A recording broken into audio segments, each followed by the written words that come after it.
ใช้อันของกินนะเบิ่งโยหันโอ้ยพี่น้องเลยเนาะให้มาถือโตเนาะแจ่วหมักพริกกับหมักเขือน้องไม้ต้มซ้ำนี่ของกินใช่ไปนั่งผู้ป้านั่งน้ำลูกไปเนาะโอ้อันนี้อาหารเล่าเลยพี่น้องเนาะบ่มีแนวกินเนาะโอ้ยเอ้าอันนี้มันยังอันนี้ฮะลูกนอนอ๋อโอ้ยพี่น้องเอ้ยเนาะอันนี้มันอู้ลูกบ่นี่ฮะให้กดสวิงเอาสวิงเงินสวิงสอนกุ้งมาอันไกวสิกินอย่างนี้แมลงนี่พี่น้องไอ้น้องบ่มีแนวกินช้ำน้องเพิ่นก็ได้มะเขือครับโนดเนาะเอาว่าก็บ่ได้เฮ็ดกินดอกพี่น้องเอาให้น้องไว้ต้มไว้แกงกินเลยเนาะต้มจ้ำแจ่วแซ่บคือกันนี่ดอกพี่น้องให้ไปเลยเนาะกับอันเดี๋ยวเอามีน้ำเดี๋ยวมีให้อีหลาก่อนน้องมีหน้าน้องซาร่าเพิ่น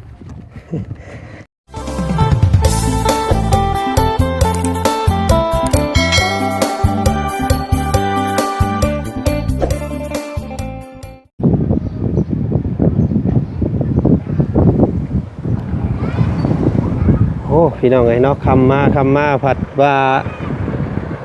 ลมห้วยบาดนี่เนาะแบบนี้ก็คืออยู่แล้วว่าพี่น้องไงเนาะตอนเวียงตอนเว้นโดดคือว่าห้อนอบอ้าวขนาดพี่น้องไงตัวเย็นสบายบาดนี่เนาะบรรยากาศตอน6 โมงแรงมื้อนี้ว่าจันออกมาแต่บ้านอาโกยพี่น้องไงเนาะก็ถือโอกาสแวะเวียนใหญ่ใส่ซอยเข้ามาพังนี่พี่น้องไงเนาะมาอัปเดตเบิ่งครอบครัวของน้องกระบาลกับตะโลเพิ่นก่อนพี่น้องเอ้ยเนาะอ๋อเพิ่นอยู่กันนี่ได้เด้ฮ้อนซ้ำคนน้อยเฮาเนาะพี่น้องเนาะใส่ใส่เอาเกือบเข้าได้บ่นี่ได้เนาะโอ้ใส่เบิ่งเพิ่นพี่น้องเอ้ยเนาะสบายดีโดยสบายดีเนาะห้วยกำลังเฮ็ดหยังกันนี่ว่าสิกินข้าวมีหยังกินกับข้าวมื้อนี้มะเขือโอ้ใช้อันของกินนะเบิ่งโยหันโอ้ยพี่น้องเลยเนาะให้มาถือโตเนาะแจ่วหมักพริกกับหมักเขือน้องไม้ต้มซ้ำนี่ของกินใช่ไปนั่งผู้ป้านั่งน้ำลูกไปเนาะโอ้อันนี้อาหารเล่าเลยพี่น้องเนาะบ่มีแนวกินเนาะโอ้ยโอ้ยมันคือบ่มีอย่างห้องให้เราในแท้นี่ว่าลูกนอนเองแม่งโยนี่เนาะพี่น้องเอ้ยนี่ลูกสาวละพี่น้องเอ้ยเป็นผู้สาวเบิดเลยเนาะเห็นบ่ผู้หญิงเบิดเลยหมานแต่ลูกเคยแล้วน้องอันตะโลเพิ่นนี่พี่น้องเอ้ยเนาะซ้ำสิลูกเคยเอาไปเบิดแล้วบ่มีผู้อยู่นำแลบาทนี่เนาะโอ้ใหญ่ไวแท้นี่พี่น้องไอ้ตะปุยอยู่เนาะเพิ่นกินข้าวยังกินข้าวซื้อเอาเป็นข้าวกล้องบ่ซื้อโอ้อันนี้บ่เบิ่งอยู่หั่นเบิ่งซื้อเอาหมดแล้วเบิดแล้วอันนี้สุดท้ายบ่นี่โดนมีเงินซื้อโอ้ยเนาะพี่น้องเนาะอันนี้ข้าวบ่นี่หากระซื้อมาใหม่ได้นี่เนาะโอ้พี่น้องเอ้ยเนาะข้าวน้องเพิ่นเบิดมื้อตั้งแต่บ่จันเข้ามารอบก่อนพุ่นเนาะเห็นข้าวอยู่ข้าวกินเพิ่นเบิดพี่น้องเอ้ยมื้อนั้นบ่เห็นเจ้ามื้อนั้นเนาะเห็นแต่น้องกระบาลเพิ่นกับลูกไปเฮ็ดเวียกหยังคือมื้อนี่คนมันไรจากผมไปโอ้เนาะบ่ได้ติเนาะมื้อละแสนมื้อละนั่นได้ข้าวกินนี่ก็คนมัน2 เฮกตาร์ก็เดียวไปก็สิได้เป็น5-6 แสนนี่ได้เนาะโอ้พี่น้องไอ้แพงได้เข้ากระสอบนึง5 แสนปลาย6 แสนเนาะถ้าเป็นเกรดธรรมดานี่ก็5 แสนปลายถ้าเป็นเกรดดีแน่เข้าขาวแน่ก็7 แสนพุ่นแหละพี่น้องเอ้ยเนาะนอนเว้นบ่เฮ้ยนอนแต่เว้นแท้นี่เนาะ เอาสินอันนั้นปูให้เราเนาะบ่มีเสื้อเนาะนอนก็นอนไปสิบ่ซุมเจ้านอนก็นอนน้ำอันนี้ได้เนาะ โดย ศาสตร์นี่แหละอีหล่ะ เนาะเฮ็ดเต็งแม่งอยู่พี่น้องเอ้ยเนาะให้อยู่บ่กลางค่ำกลางคืน ได้ มันร้อนเนาะเราบ่มีพัดลมพี่น้องเราร้อนไฟบ่ได้มีเลยนี่เนาะไฟเนาะ บ่มี อ๋อบ่มีแต่พ่อแต่แม่เพิ่นบ่ มีแต่พอแต่ไม่แต่ว่าจุกนำเขา แบบต่อน้ำเพิ่นสิบ่ โดยบัดทรายค่อยเสียแล้วเขาบ่ให้ค่อยต่ออีก อืมแต่ก่อนต่อน้ำเพิ่นไหนแต่ก่อน พุ่นเฮือนลังพุ่น อ๋อเพิ่นอยู่ภาคทางพุ่น โดย ต่อนิ่งมาแต่พุ่นเนาะผัดอันพื้นไผมันขาดมันหยังได้เพิ่นบ่ได้ให้ต่อเลยบัดนี้ โดยค่อยพักได้2อาทิตย์ทรายค่อยขาดแล้วค่อยบ่มีเงินซื้อ อ่า แล้วค่อยพักได้2อาทิตย์บ่ได้ต่อ ค่อยว่าอยากซื้อใหม่ไปถามลาวแล้วว่าบ่แล้วบ่ให้ต่อแล้วดดแล้วจบอ่ะ อ๋อ ค่อยก็เลยบ่ต่อ แต่เก่าเสียเงินน้ำเพิ่นสิบ่ เสียน้ำกัดเข้าไปพานี่ก็เงินน้ำกัด โอ้ ผู้ละครึ่ง อ้าวพี่น้องไงเนาะเพิ่นคือเฮ็ดแบบนั้นเนาะซะเนาะเพิ่นคือบ่ให้เจ้าใช้น้ำเด้สบายนี่พี่น้องไงเนาะพอได้หุ่งเฮืองกายามค่ำยามคืนนี่แหล้วเนาะพอได้เบิ่งลูกเวลาลูกให้ลูกแอวยันขี้เข็บไม่งอดไตขึ้นมาได้นี่พี่น้องเอ้ยเนาะมีอยู่บ่บางเทื่อขี้เข็บไม่งอดขึ้นมา มี พี่น้องเอ้ยเนาะงูได้เนาะมันต่ำ งูก็มี พี่น้องเอ้ยโอ้ลูกน้อยซ้ำ พาทิพย์มือตัวหนึงแล้วงู มันเฮือนเราเฮือนต่ำเด้เฮือนแบบอันติดดินเลยพี่น้องเอ้ยเนาะระวังเด้อซั่นนั้นแต่ว่าเฮือนเราก็แป้นพี่น้องบ่มีหยังเนาะนี่แป้นเอิดเติดอยู่นี่พี่น้องเอ้ยยามฝนบ่ได้หัวบ่ ตัวเป็นสีเอา มีได้นี่หัวเนาะโอ้แป้นเบิดเลยพี่น้องเอ้ยนี่มุงจูพื้นจูไผเพิ่นเอาออกไปจูอยู่นอกบ่ โดย ไอ้นี่มันยังอันนี้ฮะ ลูกนอน อ๋อโอ้ยพี่น้องเอ้ยเนาะอันนี้มันอู้ลูกบ่นี่ฮะ โดย โอ้ให้กดสวิงเอาสวิงเงินสวิงสอนกุ้งมาอันไกวสิกินอหย่างเด้แมลงนี่พี่น้องไอ้น้องบ่มีแนวให้กินซับน้องเพิ่นก็ได้มะเขือกับแจ่วพริกเนาะอันนี้ข้าวอันนี้พี่น้องไอ้ข้าวทิพข้าวซื้อให้เพิ่นแต่ก่อนนั่นแหละเนาะพอได้หนึ่งพี่น้องไอ้ อีงอได้บัดผลนี่เนาะฝนตกจังน้อยนี่พี่น้องเอ้ยเปียกบ่เว้าแล้วนี่พี่น้องเนาะในใดก็แล้วแต่พี่น้องนั้นเนาะอันน่ะครับที่อยู่ได้ครับใจอยู่ยากเนาะเฮาอยู่แบบนี้ก็สบายใจอยู่คำแนมบ่มีผู้มาญาติมาซิ่งเนาะ โดย เป็นนี่ได้สะเรื่องน้องเรื่องนุ่งเนาะ เรื่องน้องก็น้องพักความให้ลงเยี่ยมให้ไปยามแต่ว่าบ่มีเงินจักทีสิลงได้ เนาะมีแต่มอบให้เพิ่นดูแลเองเพิ่นพุ่นแหล้วเนาะ โดย อยู่กินน้ำเพิ่นนั่นแหละว่าซั่นซะชามฮอดกำหนดมันพี่น้องเอ้ยเฮาเฮ็ดมื้อนั้นเฮาจ้างเพิ่นตอนนั้นเท่าใดก็จักปีก็ 2 ปี ฮอดแล้วบ่ปีหนึงนี่ไล่ได้บ่ กาย ปีปลายได้เนาะ โดย โอ้ใกล้สิกำหนดออกแล้วได้นี่ซะพี่น้องเอ้ยถ้าเพิ่นออกมาแล้วสิอยู่กันได้บัดนี้วางแผนไว้เนาะความคิดของเจ้านะทำน้องออกมานี่ เดี๋ยวสิให้น้องไว้อยู่นี่ ให้น้องอยู่เฮือนหลังนี้ โดย เดี๋ยวซุมเจ้าลูกๆได้สิไปอยู่ใช้สบายนี่ อยู่เพื่อนนั่นไปคืน อันเฮือนหลังอันฮักๆไปเพ่ฮะ โดยบ่มีเพื่อนอยู่ พี่น้องเลยเนาะสิเป็นยังไงเด้สัปต่อไปนี่เนาะพี่น้องเนาะออกมาเป็นคนดีใครอยู่เนาะ โดย น้องก็ปรับแต่งตัวพากันเฮ็ดกันสร้างใครอยู่ร่วมกันก็พอได้อยู่พี่น้องเลยลำบากและสบายนี่พี่น้อง ตามเมืองลาวเราอะให้อยู่นำกันอยู่นำกันเราอะให้อยู่จำเป็นแล้ว เนาะ อยู่หันสิอยู่ใส่ ต้องย้ายไปปุ๊กอันน่ะซ่อมแซมเฮือนหลังตัวเก่าหั่นเนาะ โด ยังแต่โครงมันได้ตอนนี้ก็เนาะ โด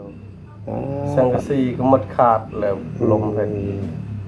หมุนเบิ่เลยทางนั้นทางนั้นพี่น้องเอ้ยเออน้องกระบาลเด้กินข้าวแล้วบ่มื้อนี้กินแล้วน้องๆ2คนเพิ่นเด้กินแล้วบ่ลูก มีอาหารกิน ก็มองแม่งได้แต่จ้ำเกลือโอ้ยพี่น้องไงเนาะเฮ็ดจังไรหน้าบ้านนี่พี่น้องแวะเข้ามาเยี่ยมเบิ่งเนาะอ้ายออกมาแต่เพื่อนอันว่าเบา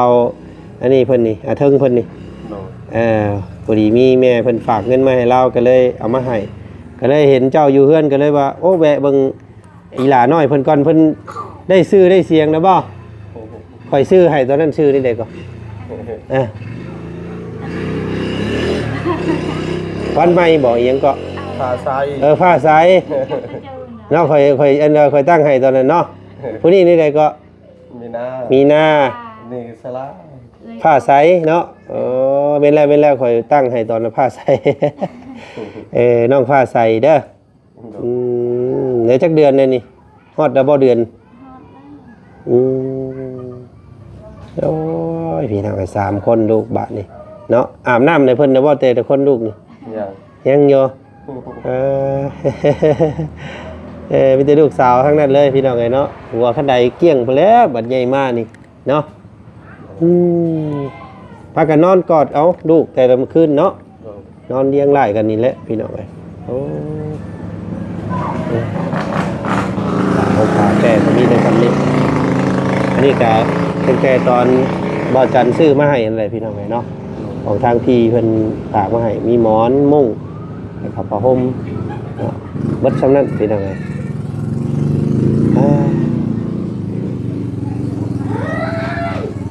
พี่แต่สู้ๆและพี่น้องไงเนาะพี่แต่ว่ามื้อนี้ทางบ่จันมีแนวกินมาให้อยู่เนาะมีกับเป็นไปเบิ่งไปเนาะไปเอาน้ำกันไปทางออกทางนี้ก็ได้เนาะเบิ่งไปพี่น้องไงโอ้ขออนุญาตเด้อโอ้เราจู้ไผ่อยู่พี่เนาะน้องกระบาลเพิ่นกินน้ำห้อนบ่ต้มน้ำห้อนกินอยู่อันนี้ผ้าห่มผ้าแพรน้องเพิ่นพี่น้องเนาะอันนี้แม่นเบิดบ่เลินเจ้าเป็นเบิดบ่ต้นลำไยกาต้นลำไยมานี่โดยเลยก็รักต้นนั้นลงไปพุ่นฮอดหัวพุ่นเกี่ยวทางพุ่นเนาะต้นมะม่วงมังมันนี่ของเจ้าเบิดบ่โอ้ลมซ้ำคือฝนสิตกได้นี่เด้อเนาะระมัดระวังเด้อพายุได้พี่น้องเอ้ยเนาะอันนี้ก็มงล้างถ้วยล้างบ่วงเนาะอันนี้ไปหาบเอาสิใช้น้ำนี่ธรรมดาเพ่งอันไปยุ่มมาทำบาลานพุ่นหาบเอาอยู่พุ่นเนาะโอ้พี่น้องไปมาเอาเนี่ยกินก่อนพี่น้องไอ้กับบ่มีอย่างมาต้อนคือกันเนาะมีอันซื้อหน่อไม้สิแบ่งหน่อไม้ให้พี่น้องเลยทีนี้ห้านค้าเพิ่นขายของกินคนกุ้มๆอยู่ขายอันจามเท่าไรลูกไม่2,000เป็นแต่แซ่บเลยเนาะคนกุ้มๆอยู่นี่เอาหน่อไม้ไอ้ซื้อหน่อไม้มาเนาะสิแบ่งให้พี่น้องเลยเอาให้เพิ่นโลดเนาะเอาว่าก็บ่ได้เฮ็ดกินดอกพี่น้องเอาให้น้องไว้ต้มไว้แกงกินเลยเนาะต้มจ้ำแจ่วแซ่บคือกันนี่ดอกพี่น้องให้ไปเลยเนาะกับอันเดี๋ยวเอามีน้ำเดี๋ยวมีให้อีหลาก่อนน้องมีน้ำน้องซาร่าเพิ่นปึ๊บโอเคลูกอ่ะนี่นะไปเร็วโอ้ยนี่ทำไงหมูยังไม่ป้อนแล้วว่าก็ได้เนาะมีแต่ซื้อหน่อไม้น้ำเพิ่นเนาะโอ้10 ถุงพอได้พี่น้องไงเนาะ30กินเงินแรง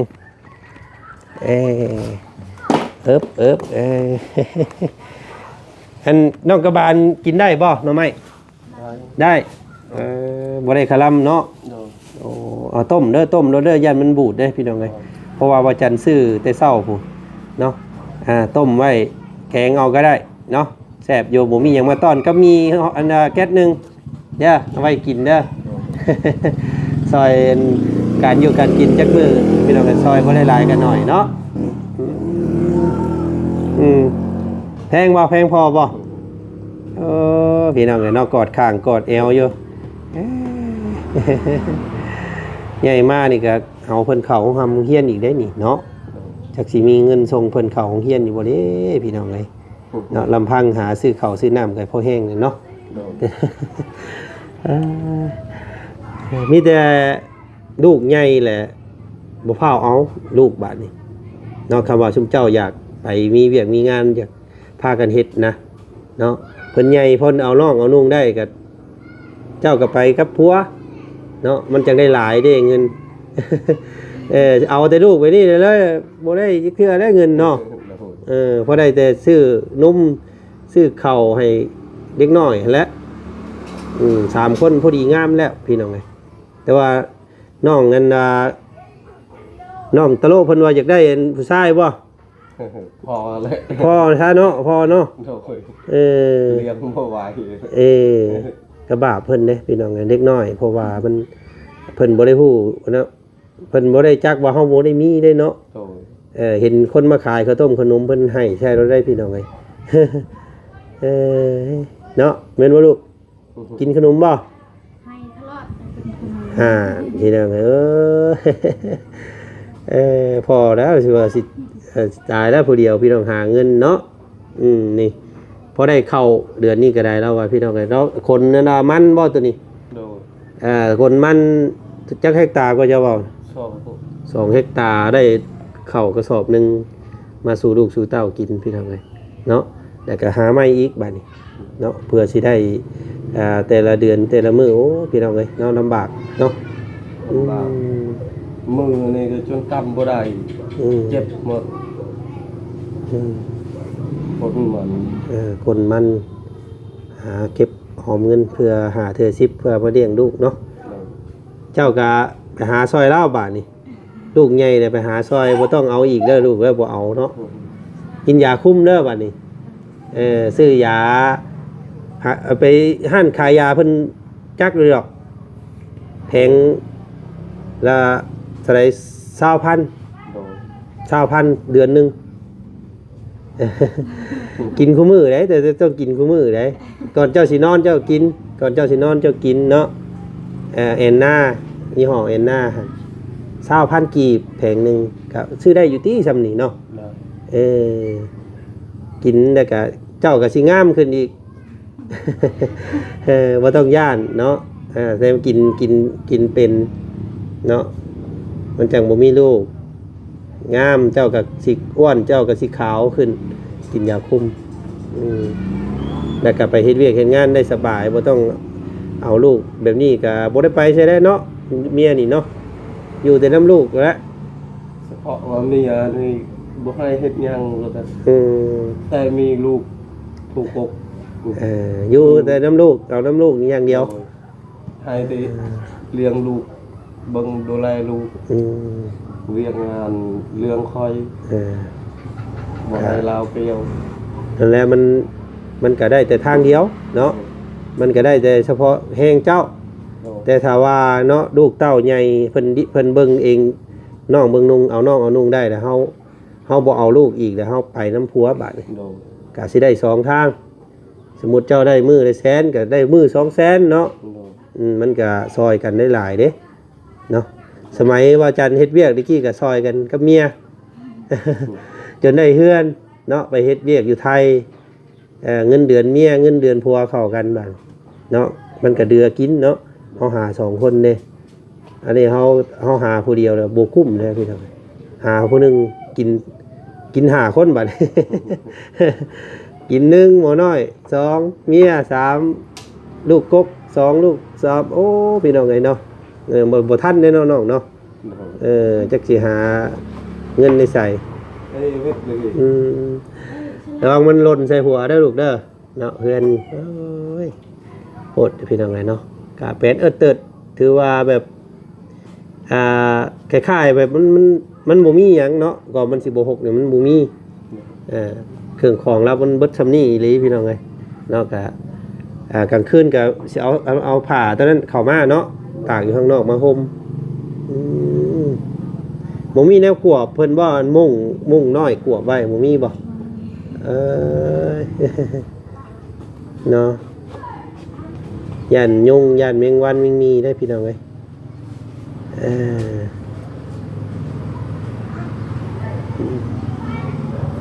สองเสือเนาะเบิ่งแย่งกันไปซะพี่น้องเอ้ยเนาะทางอ้ายก็มีแต่มาซอยแนวกินเด้อมื้อนี้เด้อคือสิอิ่มอยู่ดอกเนาะมื้อนี้เนาะต้มเนาะข้างไผขึ้นต้มแกงต้มมีใครอยู่เราบ่ได้คลำเนาะสาวกระบาลเพิ่นบ่ได้ผิดกรรมหยังพี่น้องก็ถือว่าโชคดีของเราอยู่บ่ได้เจ็บบ่น้ำท้องน้ำไส้สบายเนาะนี่พี่น้องเอ้ยเนาะก็โชคดีได้คลอดง่ายคือว่ามื้อนั้นไปคลอดอยู่ห้องหมอบ่โดนเจ็บแฮงบ่กล้าเอาออกเองแน่เนาะอยู่สุขศาลาบ้านดงเพิ่นบ่โอ้พี่น้องเพิ่นก็บ่ได้เอาเงินนำบ่ค่าคลอดเราเอา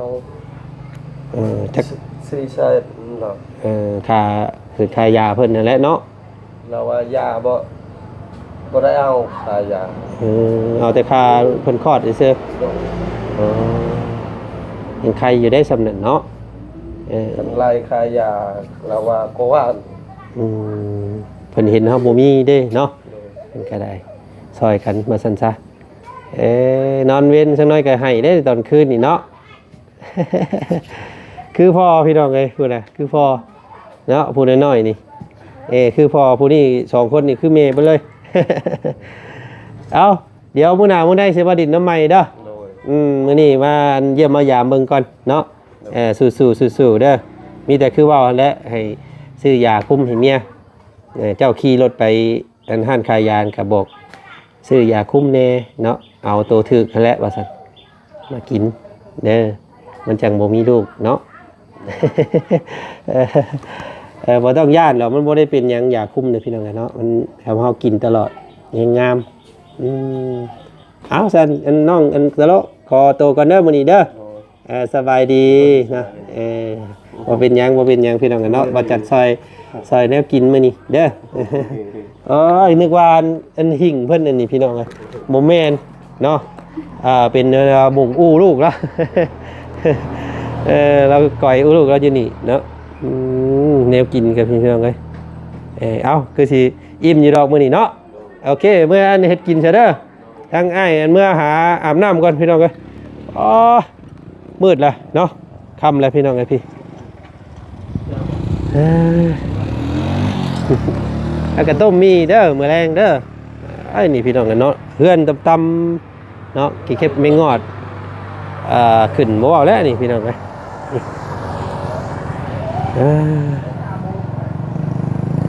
ไฟเมื่อก่อนเราว่าเราเข้ากับอันเฮือนหลังนึงเนาะเข้ากันจ่ายค่าไฟและสายไฟเราขาดแหละมันบ่ได้ใช้เงินนำเพิ่นประมาณเดือนนึงว่าซั่นพี่น้องเอ้ยเพิ่นก็เลยให้บ่ให้ใช้เลยว่าซั่นเนาะก็สิว่าจังไดพี่น้องเนาะจังไดก็ติดตามเบิ่งเช้าที่เบิ่งได้ทางว่าจันก็ได้เนาะก็ขอบใจเพิ่นทุกคนที่เบิ่งชมคลิปนี้นำว่าจันพี่น้องเนาะครับรับคลิปนี้ทางว่าจันขอตัวแล้วไปก่อนเด้อพี่น้องเด้อเนาะสบายดีสวัสดีพ่อพี่น้องเพิ่นทุกคนเนาะคำแล้วพี่น้องไอ้เนาะมืดคนนัวอยู่อันดอกผู้สายผู้ค่ำเนาะต่อไปพี่น้องเอ้ย